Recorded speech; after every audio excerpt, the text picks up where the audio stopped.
Meu pastor, nada me faltará. Deitar-me faz em verdes pastos, guia-me mansamente a águas tranquilas. Refrigera minha alma, guia-me pelas veredas da justiça, por amor do seu nome. Ainda que eu andasse pelo vale da sombra da morte, não temeria mal algum, porque tu estás comigo. A tua vara e o teu cajado me consolam. Preparas uma mesa perante mim na presença de meus inimigos, unges a minha cabeça com óleo e o meu cálice transborda. Certamente que a bondade e a misericórdia me seguirão todos os dias da minha vida, e habitarei na casa do Senhor por longos dias. Feche sua Bíblia, coloque no assento e vamos orar mais uma vez. Senhor, nesta manhã, ao considerarmos a tua santa palavra, que o Senhor encha o nosso coração da tua verdade e que possamos colocar em prática tudo aquilo que o Senhor nos ensina através da tua palavra. Sê conosco, usa a minha vida, abre os ouvidos dos meus irmãos para que possam ouvir e que nesta manhã saiamos todos transformados com a convicção de que o Senhor é nosso pastor e jamais nos faltará. No teu nome, Jesus, nós oramos. Amém e amém. Por gentileza, tome seu assento.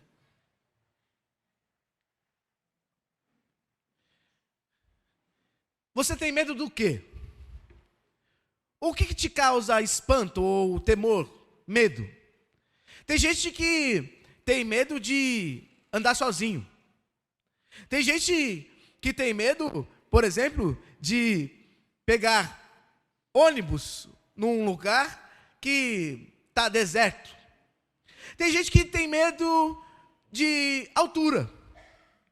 Tem gente que tem medo de água. Tem gente que tem medo de um monte de coisas. Por exemplo, tem gente que tem medo de se relacionar. Tem gente que tem medo de casar. Tem gente que tem medo de ficar sozinho. Tem pessoas que já estão no auge da sua vida, chegaram aos 14 anos de idade e ainda não casaram e falam: meu Deus, vou ficar para titia ou para titio. Tem gente que tem medo de trocar de emprego. Tem gente que tem medo de permanecer nesse emprego para sempre. Tem gente que tem medo de perder o emprego. Tem gente que tem medo de tentar coisas novas. E tem gente que tem medo de ficar nas mesmas coisas para sempre. Tem gente que tem medo de tudo. E tem vários tipos de medo. Por exemplo, tem gente que tem medo, como no meu caso, de gente que dirige muito rápido. Tem gente que tem medo de gente que dirige muito devagar. Tem gente que tem medo de várias coisas. Eu confesso para vocês que eu acho que eu era mais corajoso antes de ser pai. Depois que eu virei pai, não sei o que aconteceu, que eu fiquei um pouco medroso. Por exemplo, eu não tinha medo de montanha-russa, não tinha medo de nada desse tipo. Pelo contrário, meu sonho era fazer um bungee jump. Hoje, Deus que me livre. Tem gente que tem medo de muita coisa. E o que assola você nessa vida? O que te faz paralisar? O que te faz temer? O que faz com que você tenha temor na sua existência? Você está com medo do quê? O que te assusta? O que te aflige? Às vezes a gente tem uma informação de coisas que a gente tem medo ou que a gente não deveria ter medo. E aí, a gente só tem essa informação, mas a gente não põe em prática. Isso é muito comum hoje em dia. Por exemplo, muitos têm a informação de que fumar é prejudicial à saúde. Mas elas param de fumar ou ninguém fuma por causa disso? Muitos têm a informação de que bebida alcoólica, por exemplo, pode fazer muito mal, pode ser muito prejudicial. E por causa disso, muitos param ou continuam? Então, saber de uma coisa não significa exatamente que a gente vai praticá-la. E saber, então, que nós temos uma convicção, algo que faz com que a gente não precise mais ter medo, não significa automaticamente que a gente não vai ter medo. É por isso que existem coisas de segurança, questões de segurança, para que a gente não tenha medo. Mas ainda assim, a gente teme. E a gente tem medo de muitas coisas. Mas o que eu gostaria de pensar com vocês nessa manhã, muito rapidamente, é que apesar de termos medo, medo do futuro, medo do que ocorrerá, medo do que será, medo do que virá. Ainda assim a gente pode ter uma segurança, uma certeza. Pode vir o que vier, pode acontecer o que for. Nós ainda estamos seguros, porque nós temos o Senhor como nosso pastor. Isso então tem que preencher o nosso coração, para que a gente viva essa vida, apesar dos medos, com coragem. Na verdade, melhor seria se vivêssemos ela sem medo algum, na convicção de que o Senhor é nosso pastor e nada nos faltará. Falando em medo, eu tive uma experiência, eu digo bacana, mas não foi tão bacana assim, porque foi nessa madrugada. E foi com o Natanzinho. O Natanzinho tem um negócio que é interessante. A gente faz ele dormir, a gente coloca ele na cama dele. Eu não sei que mágica acontece. Quando é de manhã, eu olho para o lado, ele está lá, entre eu e a Luana. Não sei o que ele faz. Parece que ele teletransporta e vai lá para a nossa cama. E ontem, a gente chegou cansado da igreja, e eu fui fazer o Natanzinho dormir na nossa cama. E quando a gente foi dormir, o Natan, a gente apagou as luzes, e o Natan falou assim: eu estou com medo do escuro. Eu olhei para ele e falei assim, essa fase é legal, né? Que ele começa a falar dos medos que ele tem. Eu peguei o Natan e falei assim: Natan, não precisa ficar com medo do escuro. Fica aqui que o papai vai te proteger. E aí o Natan tem outros medos. E aí ele perguntou de um outro medo dele. Ele falou assim: o lobo mau não vai pegar eu? E aí eu falei para ele: não vai. Porque apesar de estar no escuro, você está com o papai. E aí é interessante que, por que eu disse que a experiência foi bacana e não tão bacana assim? Porque a madrugada toda o Natan ficou tentando me procurar. Então eu via que o tempo todo ele mexia e tentava colocar a mão para ver se eu estava ali ainda. E a gente quase que não dorme. Mas é interessante saber que ele consegue dormir porque ele está descansado na segurança daquilo que eu posso oferecer para ele. E por que eu estou dizendo isso para vocês? Porque já há um tempo eu tenho orado e falado: Senhor, eu quero falar exatamente aquilo que o Senhor quer falar à sua igreja. E o Senhor falou comigo nessa madrugada. Porque enquanto eu não dormia, enquanto eu via Ele me procurando para poder ter tranquilidade para dormir, de vez em quando ele chorava, de vez em quando ele reclamava, de vez em quando ele vinha, deitava no colo e abraçava e descansava. De vez em quando, então ele virava um pouquinho para lá e só colocava a mão para saber que eu estava ali. Naquele momento eu entendi o que o Senhor queria falar comigo nessa madrugada e o que queria falar com vocês também no dia de hoje. Nossa vida é exatamente desse jeito. A gente é como o Natanzinho no escuro. A gente tem medo. A gente fica assustado. Mas não é porque está escuro que o Senhor nos abandonou. Pelo contrário, Ele deseja que a gente repouse em seu colo.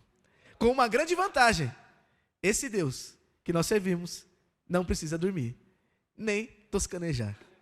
Esse Deus permanece acordado, sempre trabalhando para os seus. E essa é a verdade que Davi vai trazer ao povo de Deus. Ele vai dizer o seguinte: o Senhor é o meu pastor, e nada vai me faltar. Ou Ele não me faltará. É interessante esse primeiro versículo do Salmo de Davi, porque ele vai trazer uma segurança de alguém que experimentou do cuidado do Senhor. Davi foi pastor de ovelha. Ele sabe o que uma ovelha precisa. Ele sabe, por exemplo, que uma ovelha é um animal que não tem um instinto de sobrevivência, por exemplo. Outros animais têm como se defender, por mais estranho que seja. O gambá solta um odor para se defender dos seus, para não se tornar presa. O polvo, por exemplo, a lula, solta uma tinta. Todos têm algo para poder se defender. Mas a ovelha não tem. A ovelha, a única coisa que ela tem para ser segura ou para descansar é seu pastor. Uma ovelha que não tem pastor, então, é uma ovelha que está em risco contínuo. Está à deriva. Está num mundo de medo, de temores, onde não tem segurança. Mas uma ovelha que tem um pastor, que tem alguém que cuida dela, ela pode repousar na tranquilidade de que está sendo cuidada. E lembre-se bem que Davi sabe as duras penas que é cuidar de uma ovelha. É ele quem tira uma ovelha da boca de um leão.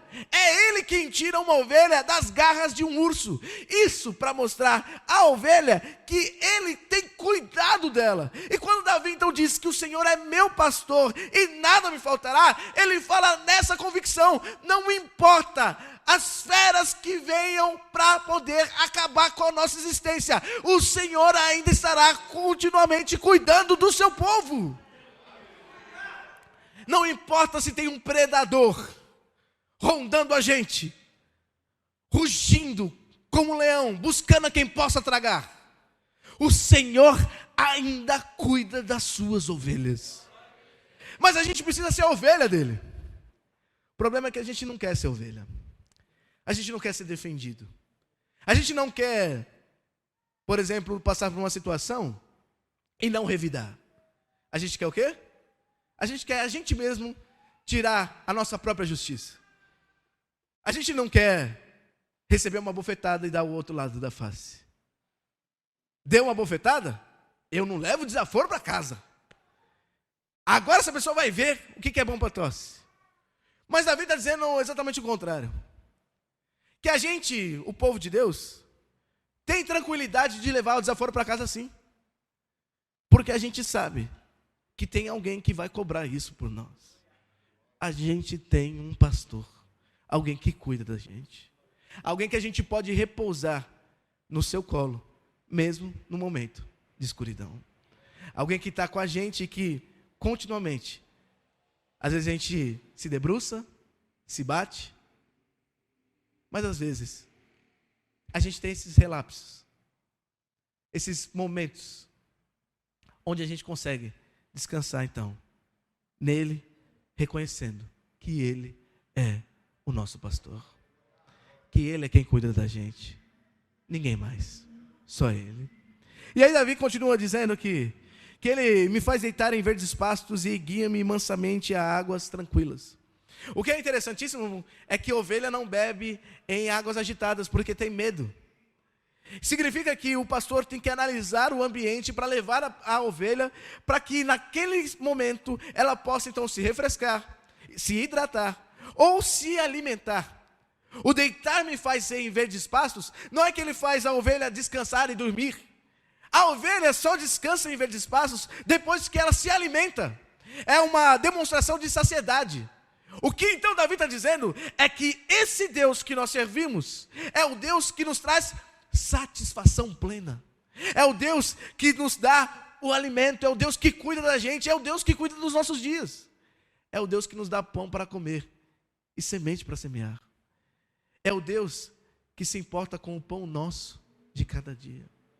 É o Deus que busca entregar aos seus filhos ou às suas ovelhas um pasto verdejante, um lugar onde todos nós podemos nos alimentar, nos saciar e então, enfim, descansar. Veja que poderoso isso é. Porque nesse mundo que a gente vive, um mundo de medo, um mundo de preocupação, tudo que a gente tenta buscar o tempo todo é uma satisfação própria, ou uma realização pessoal, ou qualquer coisa que traz um tipo de saciedade para a gente.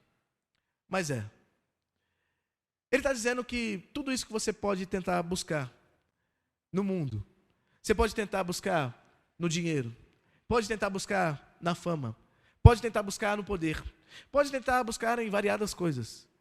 Nada disso você vai encontrar repouso verdadeiro. O único repouso verdadeiro está no Senhor nosso Deus. É onde a gente pode descansar. É onde a gente pode, enfim, ter tranquilidade e vencer o medo. E o que é interessante é que a vida para o salmista não é um morango. A vida não é só alegria, só felicidade. A vida tem dificuldade. A vida não é só passos verdejantes. A vida não é só águas tranquilas. De vez em quando o caldo entorna. De vez em quando fica um negócio complicado para a gente viver. Mas ainda assim, o Senhor permanece sendo o nosso pastor. Ele diz o seguinte: ainda que eu andasse pelo vale da sombra da morte, não temeria mal algum, porque tu estás comigo, a tua vara e o teu cajado me consolam.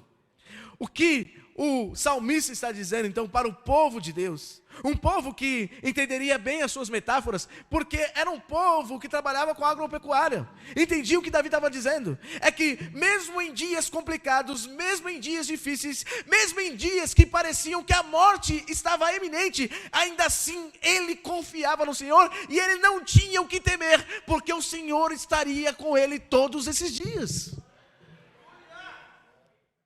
Mesmo em dia de escuridão, mesmo em dia de treva, mesmo em dia de problema, mesmo em dias que a gente não vê saída, ainda assim, o Senhor está conosco.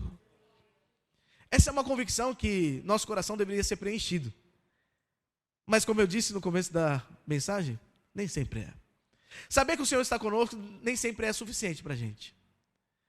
Porque a gente passa por situações em que a gente começa a entrar em desespero, que a gente quase enlouquece, que a gente perde o sono, que a gente perde o apetite, que a gente muda, fica transtornado.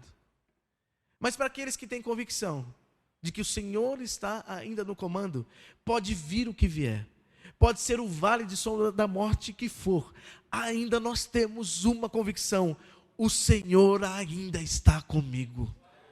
Eu não preciso temer. Eu não preciso ficar desesperado, porque ainda que eu ande no vale da sombra e morte, o Senhor ainda está comigo.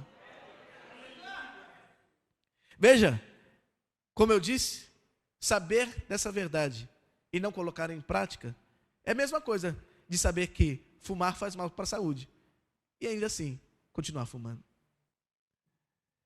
A gente precisa que isso tome o nosso coração, que essa verdade ecoe no nosso coração todos os dias. Essa certeza, essa convicção de que 2025 será um ano de coisas maiores, ou pode ser um ano que tem algumas complicações no meio do caminho. Ainda assim, nós sabemos que o Senhor está conosco. Ele permanece sendo o nosso pastor. E aí, quando a gente olha para esse momento, a gente vê que o povo de Deus precisa agir de maneira contraditória do que o mundo age. Porque se a gente pode até andar no vale de sombra e morte, e ainda não temer mal algum, significa que a gente reage de maneira diferente, como as pessoas, por exemplo, podem reagir. O crente e o cristão não reage em desespero em face, por exemplo, de uma notícia ruim de um médico. Aquele que confia no Senhor não age em desespero em face do desemprego, problemas financeiros. Aquele que confia verdadeiramente no Senhor não perde a cabeça por um término de relacionamento. Aquele que confia verdadeiramente no Senhor não teme nada, nem ninguém, porque sabe que Ele tem alguém cuidando dele todos os dias. Significa também que aquele que confia no Senhor não tem medo de coisas novas, não tem medo de novos desafios, não tem medo de alcançar outras coisas, coisas maiores, de ir além daquilo que já tem feito. Aquele que verdadeiramente confia no Senhor consegue então ter a convicção de que pode dar passos maiores, passos adiante, porque o Senhor ainda é seu pastor e ainda cuida dele. O Senhor é meu pastor, Ele jamais me faltará. Quem confia no Senhor pode entrar num quarto escuro na convicção de que vai deitar no seu colo para ter uma boa noite de descanso. Isso mostra para a gente, irmãos, uma coisa muito importante. O salmista está dizendo que ele pode até entrar no vale, mas jamais o vale entra nele. A gente pode entrar numa situação complicada, mas essa situação complicada não ganha nosso coração. A gente ainda tem alguém em quem confiar, em quem acreditar, em quem depositar a nossa esperança. Essa pessoa é o Senhor, nosso Deus, o nosso pastor. Como dizia, então, o príncipe dos pregadores, Charles Haddon Spurgeon, enquanto o mundo entra em aflição e desespero, nós, porém, entramos em descanso. Não há situação nessa vida que pode nos deixar desesperados e desamparados. Não há aflição que possa fazer com que a gente desista desse plano ou desista da nossa vida. Pela simples convicção, pode acontecer o que for, o Senhor ainda é o nosso pastor e Ele não nos faltará. O interessante é que a gente sabe esse salmo de cor, mas talvez conheça pouco dele, porque até aqui você vê que ele está falando de um pastor para uma ovelha, mas agora muda a figura. E por que muda a figura? Muda a figura porque ele diz o seguinte: preparas uma mesa perante mim na presença dos meus inimigos, unges minha cabeça com óleo e o meu cálice transborda. Essas três afirmações do salmista não são para uma ovelha. Essas três afirmações do salmista são de alguém que está sendo hospedado, alguém que tem um anfitrião que cuida dele, ou melhor, alguém que tem até um cuidado de uma mãe. Porque era do trabalho das mulheres preparar o ambiente para a alimentação, para o momento da comunhão, para o momento onde estariam partilhando de uma refeição. E aqui diz que o Senhor vai preparar essa mesa. É interessante quando a gente fala isso, porque é estranho falar que Deus tem o cuidado de uma mãe. Mas lembre-se que na própria palavra do Senhor, Ele também é referido assim, como exemplo. Ele diz que Ele não esqueceria do seu povo. Ainda que uma mãe que amamenta o seu filho se esquecesse, Ele ainda não se esqueceria do seu povo. É Ele quem diz que gostaria de juntar Israel como a galinha junta os pintinhos debaixo das suas asas. Então aqui ele está demonstrando o carinho e o cuidado que só uma mãe tem. O cuidado de fazer com que os detalhes da mesa posta sejam esclarecidos e demonstrados o seu amor, o seu afeto, o seu carinho, a sua preocupação. Só uma mãe que conhece bem o seu filho sabe como é que ele vai se sentir bem cuidado num simples suco que é colocado, ou num simples café que é colocado do jeito que ele gosta, ou de alguma maneira que é feita daquele jeitinho para demonstrar carinho, afeto e amor. E o interessante é que o salmista vai dizer que essa mesa que vai ser posta, não é posta na frente dos seus amigos, não é posta com os seus irmãos, é posta perante os seus inimigos. E a gente já leu esse texto muitas vezes e errou na interpretação, porque a gente diz, olha, tá vendo? Deus vai colocar uma mesa e eu vou ficar me fartando, comendo na frente dos meus inimigos. E eles vão ver o que é bom para tosse. Quem me viu passar na prova e não me ajudou, vai se arrepender agora e me ver aqui, vencendo. A gente acha que é isso, mas o texto não está dizendo isso. O momento de partilhar uma refeição é um momento de compartilhar mesmo, compartilhar a vida, compartilhar a história, compartilhar sonhos, compartilhar projetos, ideias, tristezas, agonias, felicidades, momentos de sorriso, momentos de choro mútuo. Então o salmista está dizendo que este Deus que cuida dele e que está preparando uma mesa com cada detalhe, é o Deus que é poderoso para fazer amizade entre os meus inimigos. Significa que eu não terei inimigo algum, porque o Senhor os converterá em amigos, aliados. É um pouco diferente da justiça retributiva que a gente está acostumado a ver. Ele está dizendo, olha, aqueles que são inimigos seus, vou agir de uma maneira com que eles se tornem companheiros de caminhada. Isso é interessante, irmãos. É interessante porque nós fomos feitos inimigos de Deus, mas foi Ele quem nos trouxe para a mesa. Foi Ele quem nos resgatou, que nos fez assentar diante dEle, e hoje nos chama de filhos dEle. Que Deus majestoso é esse, que Deus amoroso é esse. E ele diz, olha, você vai preparar uma mesa perante os meus inimigos. Vai ungir minha cabeça. E meu cálice vai transbordar. Eu não sei vocês, mas eu não acredito que ovelha beba em cálice. Sei que hoje tem muitas pessoas que têm os seus pets, cachorro, gato e por aí vai. E por mais que você ame o seu pet, e aqui talvez tenha alguns pais de pet, tem gente que ama tanto o cachorro, tanto, que deixa o cachorro até lamber a sua boca. Pois bem, mas é difícil, mesmo que você tenha todo esse amor, que você coloque um cálice na mesa para ele, para que ele vá lá e beba água ou qualquer coisa do tipo. Então o salmista não está falando de ovelha. O salmista está falando sobre um anfitrião que está pronto para dar a ele uma alegria transbordante. Porque o cálice então representa a sua alegria, ou a alegria do povo de Deus. E ele está dizendo que o Senhor coloca uma mesa perante ele. Faz os seus amigos tornarem seus inimigos tornarem seus amigos. E ainda é aquele que transborda a nossa vida de alegria. Esse é o nosso pastor, aquele que nós seguimos. E o texto finaliza então dizendo que certamente que a bondade e a misericórdia me seguirão todos os dias da minha vida e habitarei na casa do Senhor por longos dias. Veja que coisa maravilhosa. Tudo aquilo que o homem deseja e que praticamente a gente não tem.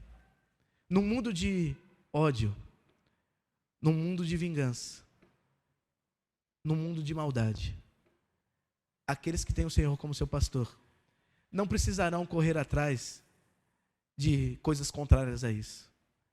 Porque é o simples fato de repousar no colo do Senhor faz com que a bondade e a misericórdia nos sigam todos os dias da nossa vida. Serão nossos companheiros. Significa que a gente pode até tentar fugir, mas a bondade do Senhor e a misericórdia dele ainda vai nos alcançar. Isso é só para quem tem o Senhor como seu pastor. Por isso, é tão importante o povo de Deus poder dizer: o Senhor é meu pastor e nada me faltará. Veja que coisa interessante que ele diz. Ele diz que bondade e misericórdia me seguirão. São bênçãos que o povo de Deus sempre teve anseio. Então essa bondade e essa misericórdia vai seguir a todos eles. Todos aqueles que têm o Senhor como seu pastor. Mas ele coloca uma outra bênção, uma bênção que a gente tem desprezado e que a gente não pode desprezar. A bênção de estar na casa do Senhor. Está aqui, meu querido irmão, está aqui, minha querida irmã, nessa manhã, louvando e bendizendo ao Senhor. Não é um encontro social, não é só mais um momento onde a gente vem para rever algumas pessoas, para colocar o papo em dia. Não, estar na casa do Senhor é uma bênção que Ele concede ao seu povo.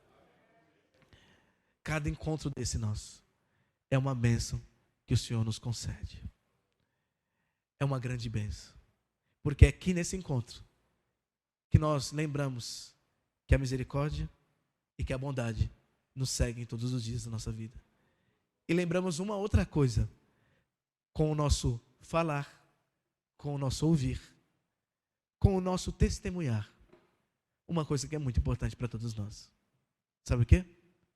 Que o Senhor é nosso pastor e nada vai nos faltar. Como eu tenho convicção disso? Eu tenho essa convicção porque eu sei que nós seguimos, servimos, adoramos ao Supremo Pastor, aquele que verdadeiramente dá vida às ovelhas. Ele diz: eu sou o bom pastor. Ele se entrega verdadeiramente no lugar das suas ovelhas e se entrega não de maneira comum, se entrega como um cordeiro mudo que vai ao matadouro, como uma forma de sacrifício para que possa salvar as suas ovelhas, o seu povo, aqueles aqueles que vão chamá-lo de meu pastor e têm a convicção que o Senhor é meu pastor e jamais me faltará, porque Ele me prometeu que Ele estaria comigo todos os dias da minha vida. O bom pastor, o Senhor Jesus, Ele está conosco todos os dias. Então não há o que a gente tema. Não há por que temer, não há por que se assustar. Não há por que não arriscar. Não há por que não tentar. Não há por que ficar parado, paralisado, assustado. O bom pastor está conosco todos os dias da nossa vida. Inclusive nessa manhã, como uma declaração da bênção dele, estar aqui também é um reconhecimento que ele está, ou nos concedeu uma grande bênção. Porque ele disse, ele prometeu, se tivesse 2, tivesse 3, reunidos em nome dele, ele ali estaria. Hoje, nessa manhã, nós temos muito mais do que 2 ou 3. O que significa, com certeza, que o bom pastor está presente aqui. Ouvindo seu clamor, ouvindo a sua súplica, ouvindo o seu pedido, ouvindo aquilo que você tem para falar com Ele, ouvindo as coisas que você disse que tem medo, ouvindo que talvez no momento de aflição e de escuridão, você olhar para Ele e falar assim, será que o bicho papão não vai pegar eu? E aí você pode ouvir a voz dele, repousa no meu colo, fica tranquilo, que eu te protejo. Esse é o bom pastor, aquele que dá a vida pelas ovelhas. Como sabemos disso? Sabemos disso pela palavra dele. Sabemos disso porque ele é fiel para cumprir tudo aquilo que promete. Então é por isso que não desfalecemos. Ainda que o nosso homem exterior se corrompa, o homem interior se renova dia após dia. E a gente tem isso não em vasos de ouro, mas esse tesouro a gente tem em vasos de barro. Tudo isso para que a excelência do poder de Deus é que se aperfeiçoe na vida de cada um de nós. Você tem medo? Tem coisas que te assustam? Fica tranquilo. Você tem o Senhor como seu pastor. E nada, nada, nada te faltará. Se você tem o Senhor Jesus Cristo como pastor, qualquer coisa você pode passar nessa vida. Notícias ruins, laudos ruins, pode ter aflições, preocupações, temores, mas ainda assim você não entra em desesperança, porque mais uma vez, o Senhor é seu pastor, e se Ele é seu pastor, nada te faltará. Essa é uma verdade bíblica, que a gente sabe, mas que a gente demora para colocar em prática. Mas nessa manhã eu gostaria de incentivar você, incentivar o seu coração a confiar nesse Senhor, que é seu pastor, a declarar a Ele os seus temores, as suas dificuldades, a declarar a Ele as coisas que têm colocado preocupação no seu coração, a clamar por Ele. E eu tenho uma convicção por aquilo que eu tenho vivido. A gente pode entrar no vale, mas confiando nele, o vale jamais entra na gente.